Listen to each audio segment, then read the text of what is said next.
আপনার কাছে জানতে চাই, ভগবান শ্রীকৃষ্ণ যে দ্বারকা নগরী নির্মাণ করেছিলেন, কোন দেবতা কি অর্পণ করেছিলেন ভগবান শ্রীকৃষ্ণকে?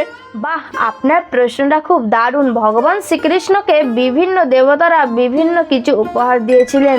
তার মধ্যে দেবরাজ ইন্দ্র স্বর্গ থেকে সুধর্মা নামক সৌভাগ্য এনেছিলেন, যার মধ্যে দাঁড়ালে মর্তলোকের মানুষ কোনো বিধানের অধীনে থাকতো না।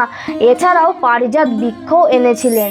এই দ্বারকা নগরীতে বিশ্বকর্মার বিজ্ঞানসম্মত পূর্ণ জ্ঞান, স্থাপত্য দক্ষতা পরিলক্ষিত হতো। আবার বরুণ দেব মনের গতি সম্পন্ন অশ্বগুলি দান করেছিলেন, যার মধ্যে কয়েকটি ছিল শুদ্ধ শ্যাম বর্ণের, অন্যগুলি ছিল শ্বেত শুভ্র বর্ণের। ধনপতি কুবের তার 8টি গূঢ় সম্পদ প্রদান করেছিলেন: পদ্ম, মহাপদ্ম, কূর্ম, মৎস্য, নীল, ঔদক, শঙ্খ, মুকুন্দ।